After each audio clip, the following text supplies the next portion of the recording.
Last time, I mean, I think the last two times we spoke about how modernity, definitions of modernity as compared to modernism and modern, and how it um perpetuated itself in the Western world, um, and then through the Western world, through colonialism, through imperialism, in the last 300, 400 years, especially the way it came to India and the influences in India, and how it generally traveled all over the world.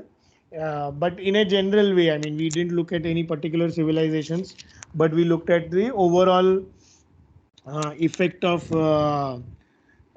this spread of modernity in the world, how cities, nations were made, how different civilizations emerged, uh, the countries were made, actually, literally new countries were made through by the end of the colonial era and imperialism. Like obviously in India was made. India happened around the same time, same Pakistan, Bangladesh. Similarly, in the Middle East, new borders were made. And so the idea is, I mean, it is a fact, like this, like it says on the screen, that every culture cannot sustain and absorb the shock of modern civilization. And by modern civilization, we mean an alien civilization, right? uh, this is true for all times. Like imagine Rome being invaded uh, by the Germans. They call them barbarians at that time. And even they couldn't absorb and sustain the shock of being imposed a different civilization immediately. All civilizations take time to absorb newness, actually. And uh, and in the modern era, obviously the modernity is predominant and it is going everywhere. It is coming to all places, and it is imperative that we all modernize in some sense.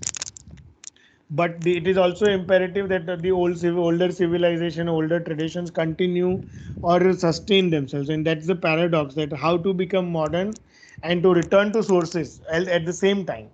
So we return to our Indian roots, and um other countries return to their own roots, and you will see that how it happens actually and how to revive an old dormant civilization and take part in a universal civilization. And this modernity is what we call a universal civilization, right? Because it is only now that the world is seeing a uniformity in terms of progress, in terms of uh, how we live and how we think throughout the rest of the world. Till now, obviously it was very different, and China was its own enclave, and other countries were isolated in themselves and couldn't participate in each other's growth in the way that we can do in today's time, actually.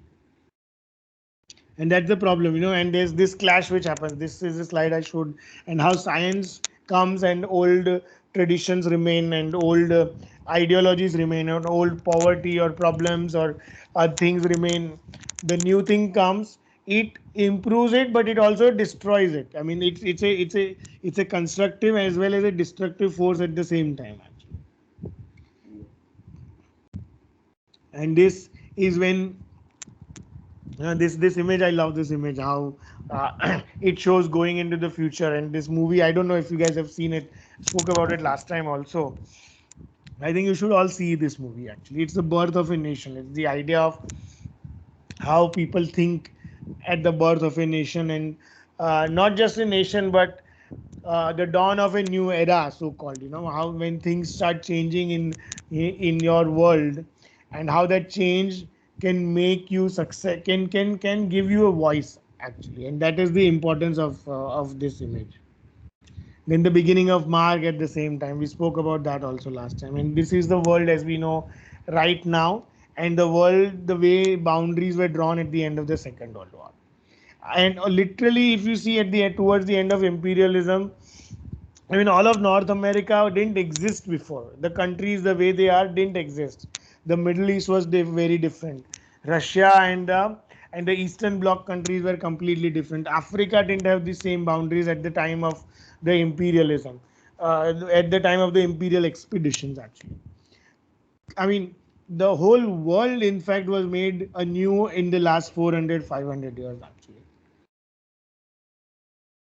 and this is like the and the world as we and this is one image which gives each country an equal standing or a or an understanding, through color as a graphic means. But this is what shows the difference between the north and the south. The global north is the one in blue, and Japan is a part of that.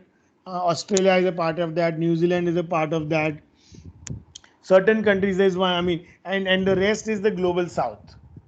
And the difference between the north and the south is something that is that is the most dominant difference right now.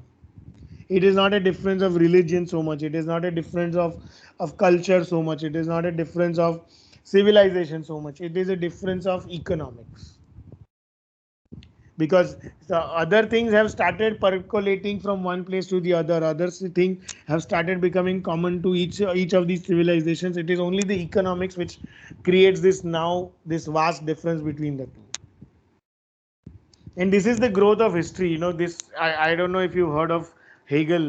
Hegel is this German philosopher in the late 17th century, early 19th century, and he spoke about this arrow of history which goes in one direction, and it is so determinate that everything that happens now has to be correct, because this is the way history is supposed to be, this is the way the world is supposed to be. And therefore he speaks about history in this manner that uh, what happens today is right, and because of that uh, there is a sense in history moving in the right direction. And if you extrapolate it further, and people have done that obviously to his work, that there is an end in sight, that modernity is the end of civilization in some sense, that now we have achieved everything that we are supposed to have achieved, and we have reached the point of sort of finality in some sense.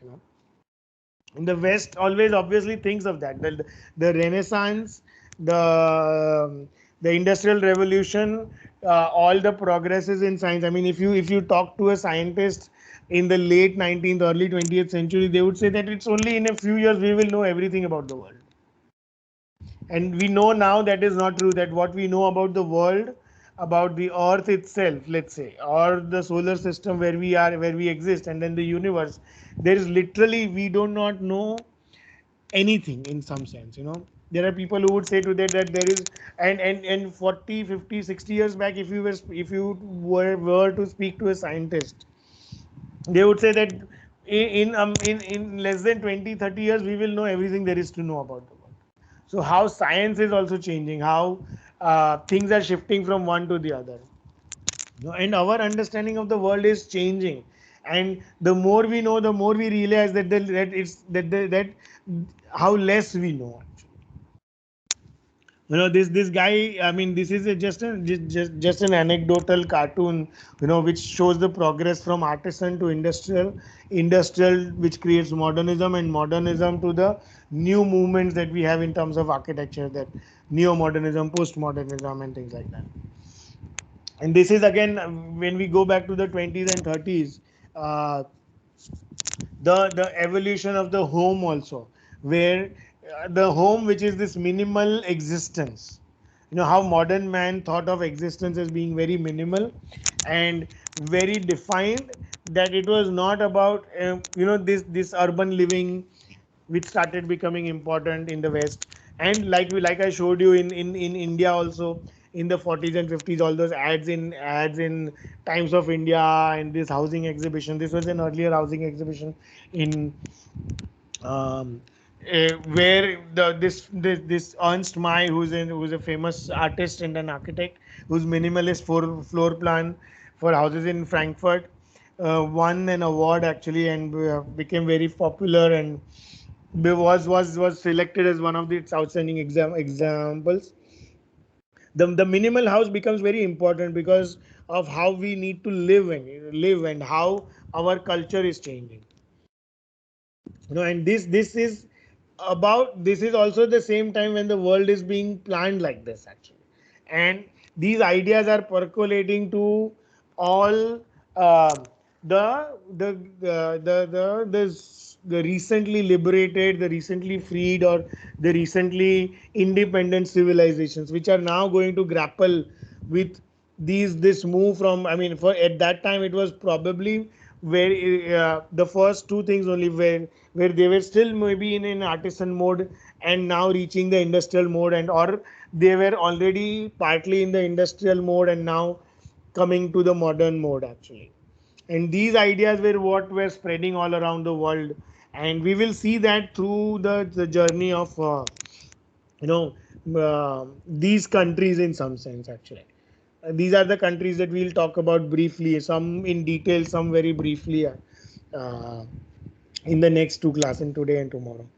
So this is again now. So we start with Mexico actually, which is one of the oldest or one of the earliest countries to be independent from Spanish rule. Actually, Mexico was always ruled by Spain.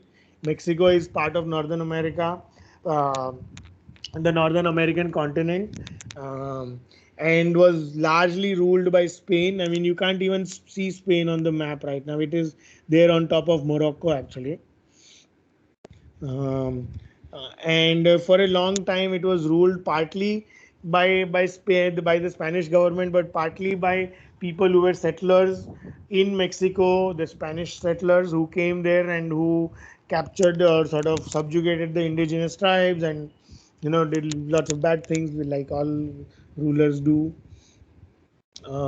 So this is Octavio Paz, in a Nobel Prize winning poet who was also an ambassador to India in the 60s.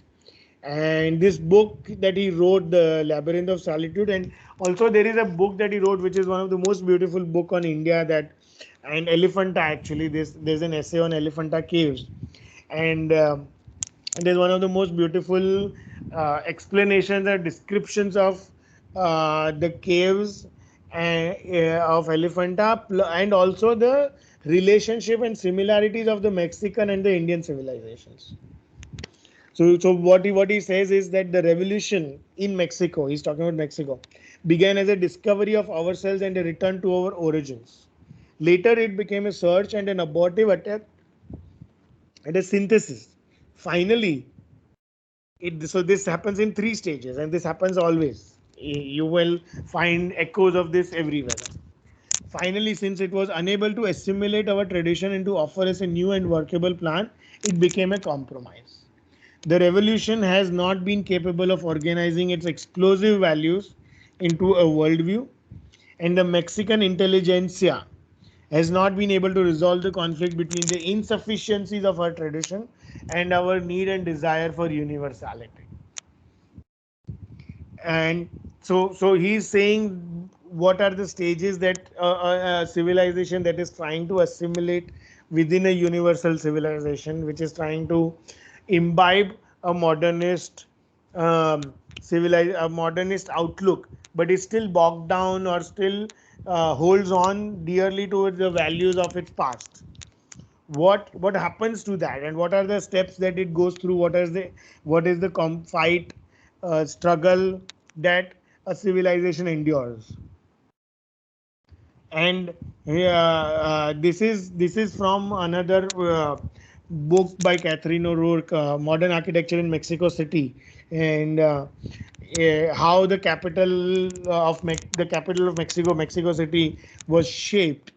And so what she says is the three most important themes to emerge from the early histories of colonial Mexican architecture shaped the work of a new generation as it took up Jesus Acevedo, who's a very famous early Mexican architect, writer, and thinker, and is called to create a new and a national architecture in the 20s. So Mexico actually got free from Spain in almost 1820s and 30s. There was, the struggle was long, but it was not like a one day when Spain left, like the way the way England left, the way Britain left India on one particular day. It wasn't like that in Mexico. The struggle was long, but it was also an evolution from a Spanish colony to a independent Mexican government, because and it went through lots of uh, dictatorships and conquering from indigenous, internal strife also after the Spanish queen or the Spanish king. They left sort of ruling of Mexico actually. So it almost took like 100 years, even in 1920s when Porfirio Diaz was the dictator. I mean, it was still dictatorial. It was still not a democratic or a modern outlook in that sense, but it was starting to become modern through industrialization and things like that. And before that, there were like series of revolutions, fights, struggles which happened, but they were all internal between Mexicans against other Mexicans actually. So the Spanish government had literally left 100 years before this. Architecture's dependence on other arts. He talks about these three important themes which emerge from Mexico's history and its own culture, which is the Inca culture, which comes from the indigenous population of Mexico. Its capacity to convey aspects of social history and cultural character on wall surfaces. So carving of surfaces, which is, if you look at Indian civilization also, and not just Indian, South Asia also, temple architecture also, it is very important, this carving of social history and cultural character on wall surfaces. All our temples depict life as it happened at the time when these temples were built. You will see kings and queens and chiefs and sort of merchants and people donating, and how priests and monks were feted and how they moved around, what was the shape of society, how people behaved with each other. All of that is depicted on the wall of a temple, on the wall of a building. And that was also true of indigenous Mexican civilization. And the uniqueness understood to be endowed by its connection to indigenous Mexicans. And there was, I mean, if you look at it, less than 10% of the population left was indigenous by the time the Spanish were already ruling. In the 15th and the 16th century itself, the kind of massacre that happened on the by the hands of the Spanish, that although the Incas, Aztecs, all those indigenous civilizations which were part of South America, literally 10-15% of population was left. Everybody from the original population had died or were killed in some sense, and the large part of the population was mostly the Spanish who had come here and whose children were being born here. So they were local Mexicans in some sense, but they were descendants of European people in general.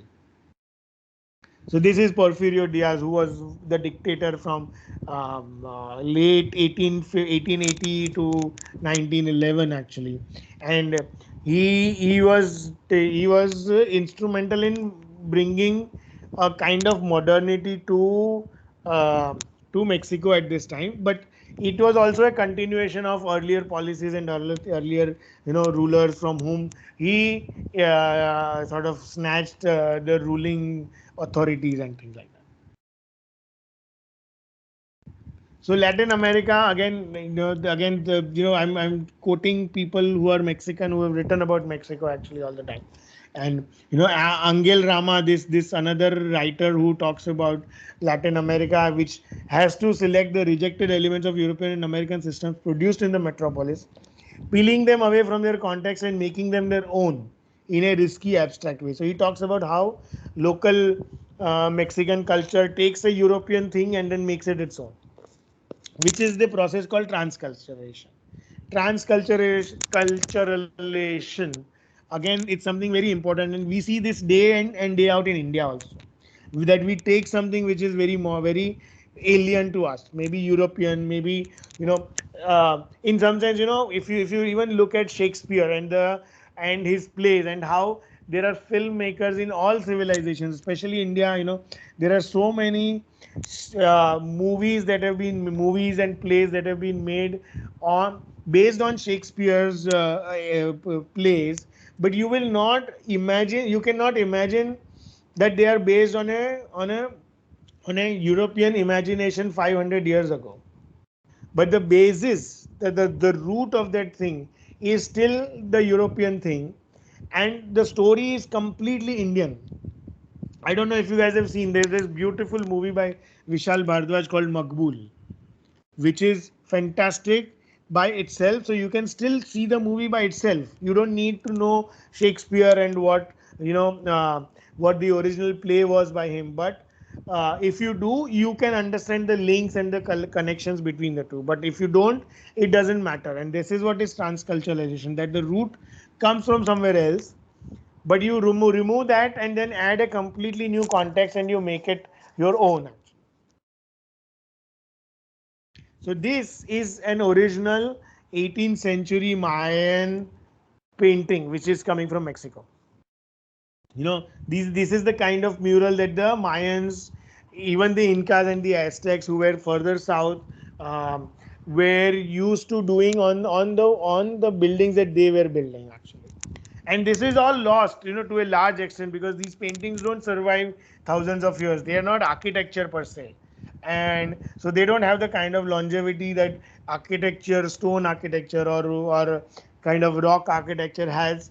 But some places, um, some few places, these things have still survived, and they reflect on the indigenous culture. And what the all of this that was being said before comes from is this, which similar to again Indian civilization. You look at Indian temple paintings and things like that, depict normal day-to-day life, depict the kind of functions and depict the kind of celebrations, festivals that were being celebrated amongst the people, and how uh, people behave, what kind of totems, what kind of um, headgear, daily life, musical instruments, all of that can be deciphered and inferred from these drawings actually. So this is a mural from an 8th century unknown Mayan artist, and this at this time actually in Mexico already. So uh, the this idea of taking from indigenous culture of surface art was already becoming very popular in Mexico by this time. And there were a lot of artists who started taking this up very strongly. And this Juan O'Gorman, one of the most popular artists of that time, actually a Mexican artist, and this is one of his drawings which gives a view of Mexico City from there's this monument of revolution which I will show later, which was again an architectural competition, and which was built on very traditional Mexican values, and looking back at the Mayan architecture of before. But he's standing there and looking at the new and modern Mexico City, and there are certain things that he's putting together. You can see those two people flying above, which comes from a European past actually, or a Europe, or a knowledge of European art, where if you would see Renaissance paintings uh, of these angels flying in the air as part of a painting, that is part of that comes from there. The modern architecture of Mexico City is already coming as part of what I was showing earlier. How modernity is seeping into the fabric of all these countries. And he's standing on this monument of revolution, bearing this flag of Viva Mexico. Viva means long live Mexico. And this map, if you read it properly, if you read the in the foreground, the artist is carrying a map known as the Santa Cruz map, which represents the incipient colonial city being erected on the ruins of a pre-Hispanic one. So you can see this overlap of the old city and the new city. And you can see that I mean, obviously in detail, if you see, you will learn all that, and we don't know enough about that to really understand it. But you can see that the old lake were retained, the roadways, how when we design in an older habitat, we would like to retain the marks and the memories of the old. There was an attempt to do that also in the building of Mexico City. And this is the kind of public art that starts happening in Mexico, yeah, around that time actually, where this is the history of Mexico, literally the whole history of Mexico, and you will find a lot of detail in it if you go into it. And there are essays and books on this this Diego Rivera is another one.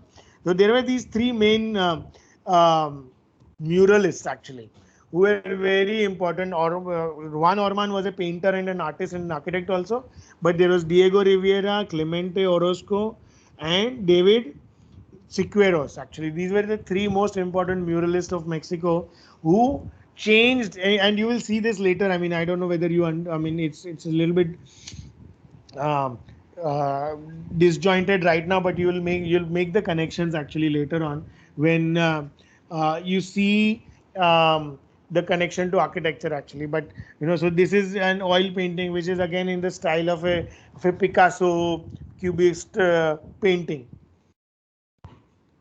And this is Orozco, which is he's talking about the modern spirit, how it changes from the old to the new, and the troubles of the new, but the the old things also being retained to some extent. This is another artist from the same time who's talking about the metropolis and the new city, and you can see glimpses of this in this painting also.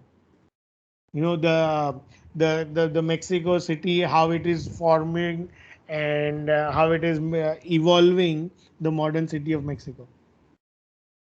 This is Frida Kahlo, who actually Juan Ormond. They were married actually for a while. They lived also together, and this is Frida Kahlo. I'm sure you all know her, and her influences of traditional Mexican culture is very important in her art also. And so what I'm trying to tell you right now is that in Mexico, before architecture, the influences that start happening, and through their indigenous roots of drawing on walls, through the uh, sort of understanding the Mexican roots, the Mayan roots, using wall art as a part of depicting their culture and depicting the change in their culture. You understand this, that they are trying to use this art to depict the movement of society, and this happens along with changes that are happening in architecture also. Both are evolving at the same time, and at some point they will both come together, and it is more visible in I think you will know a little bit about it, but um, in the late 19th century, early 20th century, uh, the there was this phenomena called the world fairs, which used to happen regularly, and these world fairs were very important because they were also the way the countries express themselves and their movement to modernity actually. So in Seville, in Spain, again their home country, their mother country in some sense, what they used to call um, um, there was the Mexican pavilion which was supposed to be designed. The exhibition is in 1929, and in 1926 already the Mexican government is trying to imagine what it should do. Just 1 second, hold on.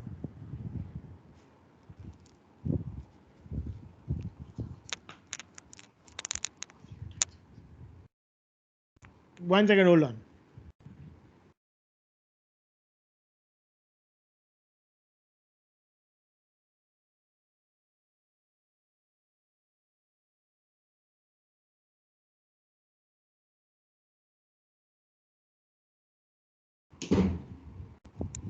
Sorry. Um, so so this happens in the early 19th century. The Mexican pavilion is to be designed, and there are all these cultural thinkers and architects who are talking about it. Um, and this guy J.M. Amabilis, who's a very senior architect, who is one of the most important teachers of architecture also, in Mexico, and who has always remained faithful to the character and quality of the pre-Hispanic architecture. So he is somebody who is practicing a very uh, traditional architecture, not modern in some sense, not European also, not an imitation of European architecture, but something which comes from indigenous roots. And there is this whole dialogue which, we spoke about, that dialogue which happens when the British were building the national capital in India. The same kind of dialogue is happening in Mexico also. What is the style in which they build? What is the style in which Mexico builds its own architecture? And he talks about the we have only contributed to the teachings of the archaic monuments of our country, cloaked with a deep love for our land and with our modern Western culture. Therefore, if our project achieves success, the three artists who created it reverently offer it to the memory. So this is his sort of statement for the monument that he designs. And his beliefs were, but what I'm trying to tell you is that his beliefs were about Mexican societies, earlier Mexican societies, and he uses uh, this kind of diagram. This is again a Mexican pavilion, earlier Mayan pavilion, which is geometrically analyzed, and he uses these lines which regulate the Mayan architecture. And he talks about this revolution in art again. Um, this is his plan for the Mexican pavilion in Seville, and what he is designing is something which emerges from a deep.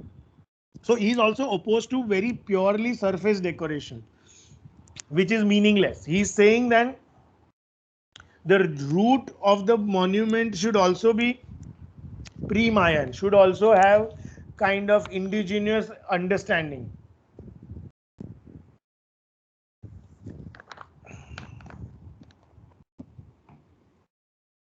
And these are photographs of the actual pavilion and the kind of decoration that was used on the pavilion in Seville, when it was when the exhibition happened in Seville.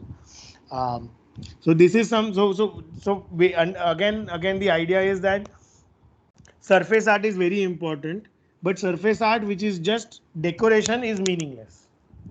And he's saying that, but for a national identity to be professed to the rest of the world, for Mexico it was very important to depict it through an indigenous pre-Hispanic. Hispanic is Spanish, right?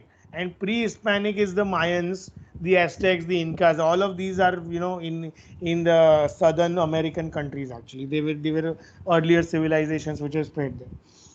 And he's talking about these Mayan columns at the entrance of the Mexican pavilion. He's designing this and showing it to the rest of the world that this is what is Mexico. This is what is the identity of Mexico.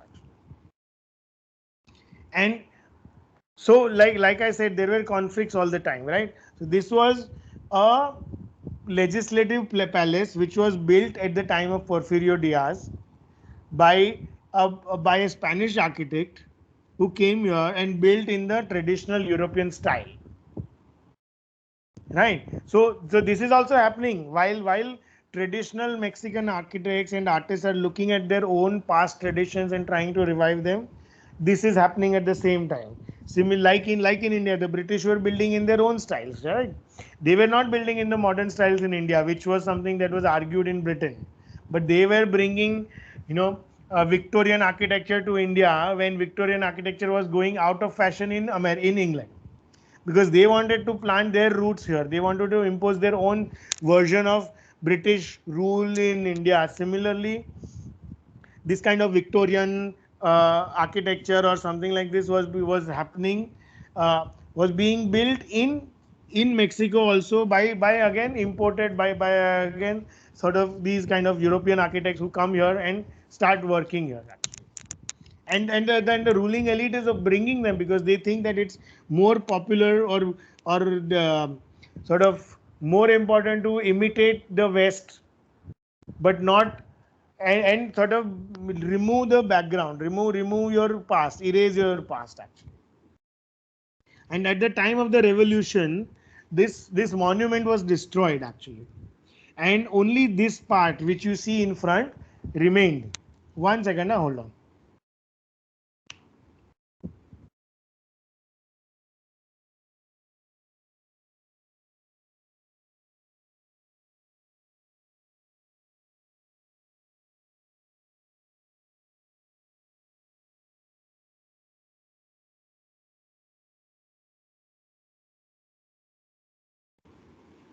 Hello.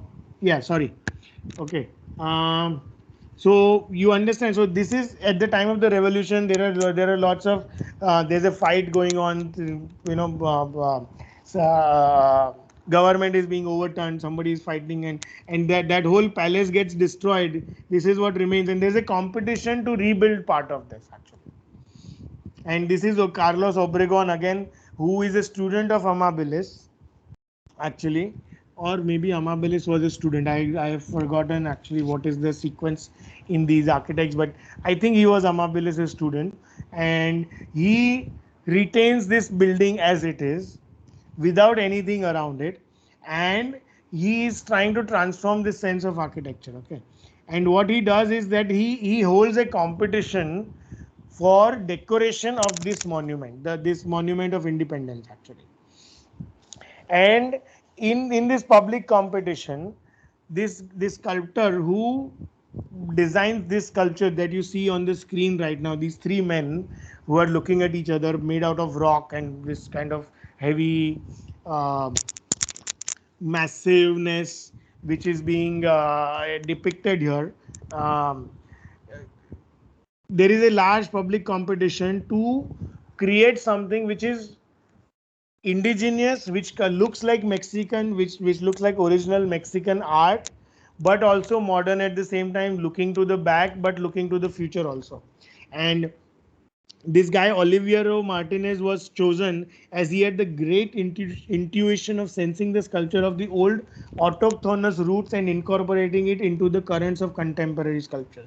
So there is a sense of it being very contemporary, but a sense of it being it coming from a very old past also. The four sculptural sets, so there were four sculptural sets on all four corners of this monument, and are composed of three main figures organized in a pyramidal. The three human figures are organized in a pyramidal composition, and each set represents in a monumental way the different stages of evolution of modern Mexico. So imagine this. This is in 1930 actually, late 30s. You know, this competition which completely changes the outlook of Mexican architecture, actually, where there is a competition for sculptural additions to the monument of revolution, which is a remnant of a past uh, sort of ruling or a parliament building. And the chosen entry is something that looks back to the past but is also very modern and contemporary in its making. And this is a beautiful image. I mean, if you see it live and in color, you know, it's fantastic. The power of this sculpture is amazing. It's very modern, but at the same time, it has roots in its past, actually, in a very distant memory. Ultimately, yeah, so this just, I mean, this is an excerpt from this idea of Amabilis and Obregon, and how these Mexican architects thought of Mexican architecture coming from the past to now, and how to imbibe it through art, through architecture, and achieve class and race consciousness. So the idea was to create a sense of consciousness amongst the Mexican race, actually, among the Mexican people. And yes, of course, like we spoke about earlier, there is another revolution which is a part, which is the modern revolution, the modern buildings which are starting to come, which we saw again at the beginning in that drawing of Mexico City. And a cement company comes and it starts advertising these modern buildings. These modern, simple, very clean, straight, flat buildings are starting to be built. Juan O'Gorman, again a very modernist who changes from what he was doing earlier, the muralist, to a very hardcore modern architecture. This is his house. Uh, this is designed by him for Diego Rivera and Frida Kahlo, who are husband and wife. Again, Diego Rivera, one of the most popular muralists of Mexico, and Frida Kahlo, one of the most important, a very important painter in world art history. And the architect is Juan Gorman, who designs this very modern, very simple house for them in Mexico. And this is how the trajectory of public architecture is also changing. So after that 1933 competition, or around the same time, there are new things also being happening. So although that is coming back to the roots and trying to create a new Mexican identity, this kind of search of Mexican identity is happening through modernism also. And what it is called, in some sense, is this integration of integration plastica, which is the integration of art and sculpture in architecture. And this, one of the largest projects of that time in Mexico, which took almost 30 years to build, 20 to 30 to build, the Ciudad University, the university city, the city university of Mexico. And what it does is it has some of the most important examples of this integrated architecture, integration plastica, this that is the culmination of this, of all of this that I am showing you. This is the way the building is before, and this is the way the building is later on. There is a historical representation of culture on the facade. The mosaic mural composed of stones that O'Gorman collected from so that this is not just a painting or a flat painting. It is a mosaic which is made from stones that O'Gorman collected from across Mexico and occupies the entire surface of the building. It is not painted on one wall for show or for decoration. It is the way the building is imagined. It is on all four sides. It is on the water tank. It is on the pilotis. It is on the edges. It is everywhere actually. And it is intricate and complex, but focuses like the building itself on dualities: life, death, history, future, Mesoamerica and Spain. So it is integrating architecture and sculpture, architecture and art, but it is also integrating life and death, according to him. History and future, so past and present and future. Mesoamerica, which is pre-Hispanic America, and their whatever influences are which are coming from Spain also. So similar sculptures are similar artwork is happening in different places. This is the Ministry of Communication and Public Work building. This was in the university library. This is again the same building that I showed you before this one. The Ministry of within that complex, individual buildings are getting this kind of artwork. And so I'm showing you very few examples, but this happens in all of Mexico, in subways, in tunnels, in railway stations, everywhere this thing is proliferating. And this is Louis Barragan, much later, and his version of sanctified modernism, where the color is again still important, but but it's removed of that kind of figurative art actually. And I mean, I think it's very ironic that this happens. You emerge from this kind of sculptural autochthonous art, understanding of indigenous culture, which becomes a part of architecture. Then it becomes this muralist expression, and then it comes back. It comes to this level of modernity where it is completely devoid of any kind of story. I mean, the story is supposed to be imagined. The monument, I mean, just to explain, the monument contains of 5 edges. I can't read because of this thing. Okay. Yeah, I mean, so you can see what it looks like, right? I mean, it is this kind of monument which is very modern. And they demonstrate the artist's abandonment of figuration. So that's what I was trying to tell you, that the figurative art is gone, but the surface is still important, and that's why it's the color and the height and the placement of and the shapes of these objects which become very important. And now, so from Mexico we jump a little bit to Brazil. Okay, Brazil, but much more indigenous, much longer under the Portuguese rule. But Brazil, the struggle of independence was not so important, because I think that their influences were already there, and There was a lyrical. I mean, and Mexico is further away, up north, closer to America, to the United States. So the way it developed is very different. The way Brazil developed is very different, actually. And in Brazil, we mainly talk about two very important people, Lucio Costa and Oscar Niemeyer. Okay. Oscar Niemeyer, uh, uh, I think you all know him, the architect of Brasilia. Lucio Costa, who before him was his teacher also, and Niemeyer worked in Costa's office along with Corbusier for a while, actually. And there was in Brazil, you know, what was important was not, because Brazil does not have a history in that sense. It was the home of the Amazon. It was nature.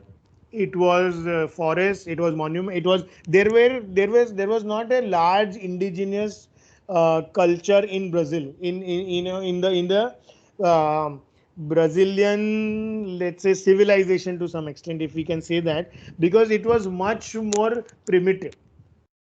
There was no architectural legacy in Brazil, but the legacy that they had was much more lyrical, and that's why Brazilian architecture, in some sense, modern Brazilian architecture is called lyrical architecture. They didn't have the benefit, or let's say, whether you call it the benefit or the obstacle of their own architecture, in some sense. The Mexico had Mayan architecture, Colombia and other countries had Peru had Aztecs and Incas. So they which were civilizations which built a lot of buildings, which left monuments in their way, even after they died. Whereas in Brazil, in the Amazonian tribes, there was no building culture as such, because they were very primitive. So Brazil is not, in some sense, bogged down, or let's say tied to a past identity which is visual. The way, we heard Amabilis talk about a visual identity to Spanish or to Mexican indigenous Mayan architecture. In Brazil, there was nothing to look for before them, and that's why there was this emergence of this lyricism in Brazilian architecture through the hands of Lucio Costa and Oscar Niemeyer. Their influences were directly modern, but they were also indigenous, in the sense that they emerged from a poetry of nature. Okay. I'm not going to read all of this. It's very important in some sense, but I don't think it's necessary, and I think we are already going beyond our time. So this is Oscar Niemeyer building in 1930s, learning from Lucio Costa.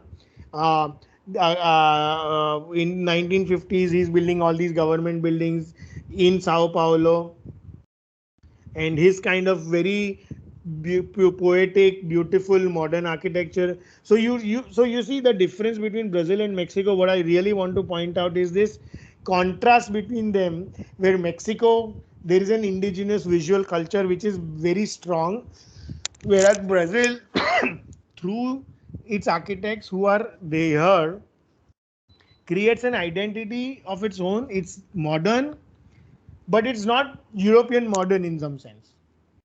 It is still coming from a Brazilian ethos, which is very poetic. I mean, you Brazilians think of themselves as very aesthetically oriented. They love dance. They are very lyrical and sort of fluid, and in some sense, there is this sense of what being Brazilian means, and that is what emerges in Brazilian architecture, actually. And I mean, it's amazing what Niemeyer could do with architecture and structure. He could support such a huge roof on these thin points, and no one could imagine that it's possible before he did it. Actually, no one in Europe could imagine it. And this is Chandigarh at the same time happening, and how the building of Brasilia and Chandigarh sort of mirrored each other. Actually, both. I mean, obviously it's 10 years later. There's a difference of about a decade in the building of Brasilia and in the building of Chandigarh, but It's still happening. I mean, it's this sign and mirroring of civilization. So how modern India built Brazil, Chandigarh, the same way modern and Chandigarh was built in India by an erasure of the past. In Brasilia, there was no need for an erasure because there was nothing before in some sense. And okay, so now, so something interesting happens actually, and this is just a very anecdotal thing, but it ties to another culture, and we'll end after this. Oscar Niemeyer is a very leftist architect and a very left-wing, socialist architect actually, and that's why he did what he did. With Brazil, the way of building and this idea of democracy and idea of, if you've seen other images of Brazil, of Brasilia, the idea of balance and inversion and sort of that inverted two discs, which are in some sense um, metaphors about democracy and about people and civilizations. And he is very vocal. And it was, and in the 1960s, sometime later, a new government comes in Brazil, and Oscar Niemeyer has to run. He has to leave Brazil. He is not allowed to stay back. And he comes to Paris, to France, and Paris, and he stays in Paris. He opens a new office in Paris for about 20 years, from 65 to 85. He stays in Paris and builds in Europe. And at that time, he is called by this guy Houari Boumediene, okay, in Algeria. Algeria is at that time a French colony, and there's a revolution in Algeria also, and this guy takes power, Houari Boumediene, and he calls Niemeyer to build in Algeria. Algeria is a very poor African country which was till now under the French rule. It was, and then this guy, and after some kind of struggle, there was independence, and then this guy becomes a dictator in Algeria. And Niemeyer runs from a dictatorial government in Brazil, comes to Paris, and is starting to build for a dictator in Algeria. So you see how architecture shapes itself around these political scenes and ideas. And this is what he builds in the university in Algeria. They have again beautiful buildings, very lyrical. He's bringing the same kind of modernism from Brazil to Africa right now, but practicing in France, from France. Okay, I think we'll end here, and next time we'll go to Egypt and then Japan and lots of other places actually.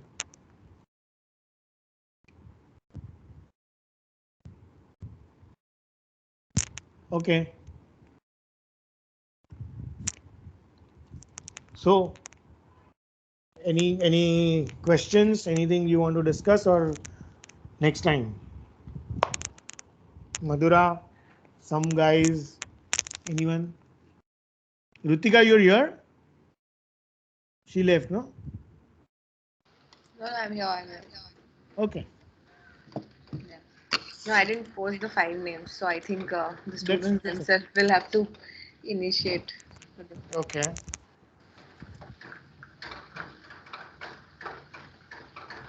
Anything?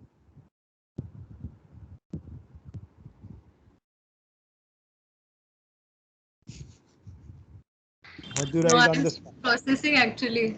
So much Huh? of information. Most of it I'm kind of knew but didn't know. So still processing all of it. Okay. Yeah, it's a lot of information actually. Yeah, true. So that's why, we were suggesting that if we just make an informal Miro board and whenever you get time, just post anything. It's not someone is going to come and, evaluate it because, Yeah. because interestingly, there are so many connections that actually you can draw with respect to all the information that is given. In fact, it might happen that seeing everything in front, what we drew some connections, you are actually able to draw some new connections. So Yeah. it can, and interestingly, these actually give kind of birth to a lot of different arguments, which actually you can carry forward as your research interest or whatever. So if you actually look at these lecture sunte sunte, you can just Google it and post that image on the Miro. I mean, it's like I mean, but this we need it from you as a proactive initiative. We will make the link and keep it, but this is just a suggestion so that things are archived. Because notes, we make notes, but we never open them again. It happens with every one of us. So Yeah. so I think a digital and a visual archive will be super. So No, and I think, see, one of the things that I really would like to do or would like to happen is I am also giving you 1/10 of the information that I have on my board right now, because obviously we don't have enough time, and there are so many other connections that we can make. The idea is that anything can initiate a spark in somebody to look for more information. Like I encountered this whole Algerian development by chance one day, right? And it just suddenly happened, and through a link I found out, I read about it, and I was able to incorporate it and make that connection. I don't think everything is planned, in that sense. And I think just small, and just thinking about this, you can understand, no, I mean, if you now go to Octavio Paz, read something by him, find a reference in him and read something else, and go on and on. That is how I read Octavio Paz almost 30 years back for the first time, and since then I've been reading about him, by him, and the kind of insights that he can give about India and about Mexico and about the world in general is amazing. And it's more important that you, so how we could relate the larger movement between Mexico and India to some extent, but certain other happenings the certain other things that happen in India, like Chandigarh and Brasilia, independent of this whole history of India, Chandigarh happens, and then there is a connection to Brasilia, right? And I mean, Algeria again, we talked about it very briefly, but if you look at it, there may be some more stuff on Algeria that will come later on, but again, it is coming from a very old civilization. But the French rule and how the new dictatorial government takes it forward, where in Mexico everybody had a voice and they could express themselves over a period of years, and that's why there was this kind of movement to understand what is indigenous Mexicanism, right? Which maybe a lot of these African countries didn't have at that point. So they were like Brazil, directly imitating or starting from the from zero in some sense, and only with modern architecture as its base. So the evolution was very similar, on similar lines to modernist architecture, and not very different. So I mean, and this is just two. I mean, next time we'll look at Southeast Asia and Middle East also, and then we'll look at more at Indian architecture in more detail. But this is just the tip of the iceberg in some sense, to start to look at and understand how things happen in the world.